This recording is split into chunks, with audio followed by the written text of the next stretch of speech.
Good morning to all. Today I am going to discuss about dipole antenna. So what is dipole antenna? A dipole antenna is a linear metallic wire or rod with a feed point at the center.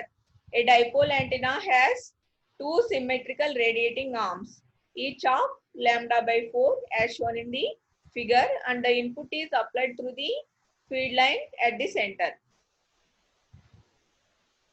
So to find the field components of dipole antenna, we have to consider a dipole antenna of height 2h along the z-axis. Consider a small element dz at a distance z from the center of the dipole, and at point P, which is at a distance r from the center of the dipole, we have to evaluate the field components. So to evaluate the field components, consider the current distribution through the antenna as I is equal to Im sin beta h plus z for z less than 0. I is equal to Im sin beta h minus z for z greater than 0. And here this r and r dash are the distances from the antenna and point P. So here R dash is greater than, R is greater than R dash. So R plus Z cos theta. This gap is Z cos theta. Will give you R dash. So to find the potential at point P,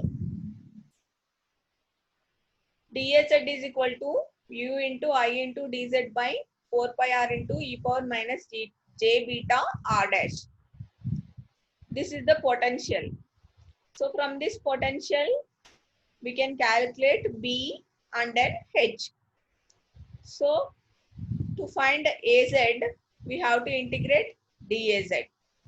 And in place of R dash, we have to substitute R minus Z cos theta. So if you simplify this expression, if you simplify this by substituting H is equal to lambda by 4 and beta is equal to 2 pi by lambda. So the above equation can be rearranged like this. So finally, rearranged AZ is like this.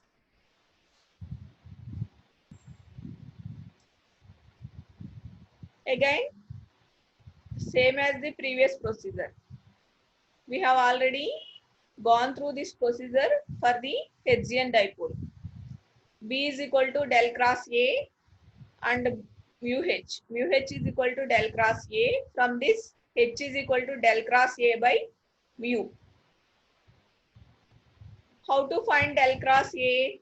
So to find del cross A in spherical coordinates, we have to consider AZ. That means we have to convert AZ into spherical coordinates. And we'll follow the previous procedure to get the H phi. So H phi is equal to J into Im into e power minus j beta r by 2 pi r into cos pi by 2 cos theta by sin theta. And HR and H theta will be 0. Again, we have to find the electrical field components from the Maxwell equation, or you can simply use eta expression. So eta is equal to E by H, mod E by H. From that, E is equal to eta into H phi.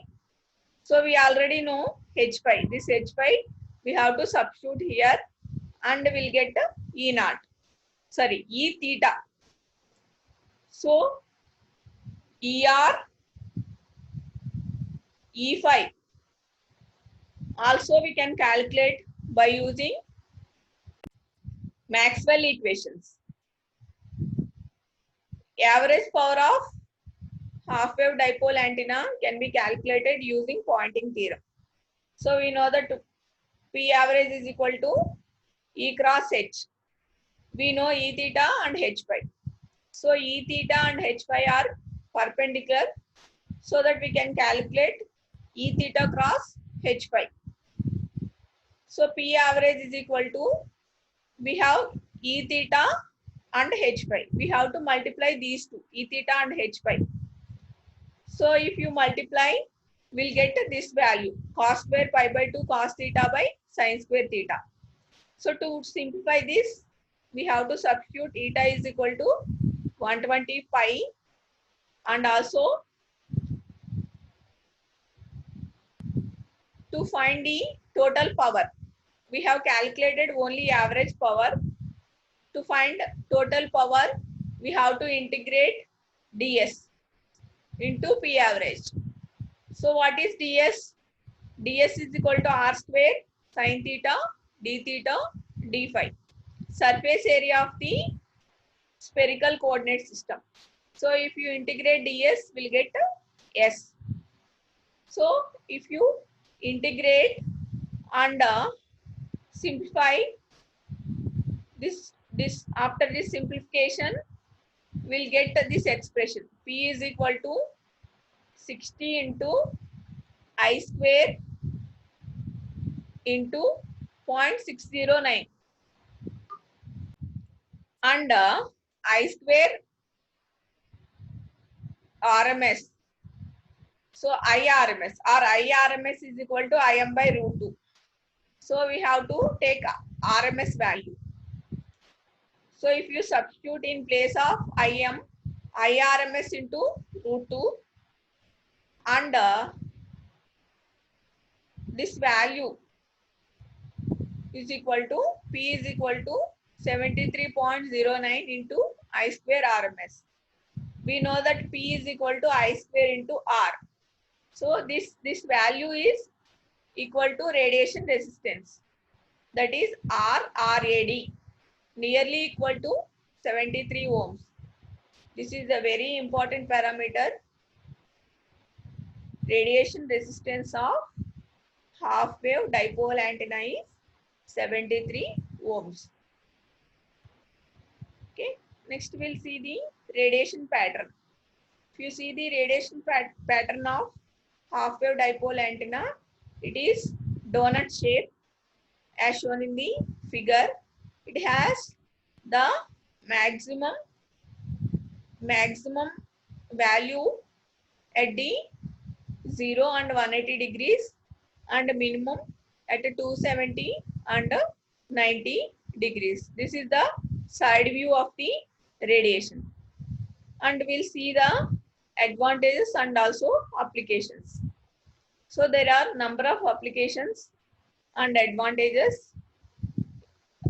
If you see the advantages, input impedance is not sensitive, matches well with the transmission line impedance, has reasonable length of the antenna matches with the directivity. And applications, it is used in radio receivers as well as television receivers. When employed with the others, that means when we combine dipole antenna with other antennas, its applications are wide. Okay, thank you all for your cooperation.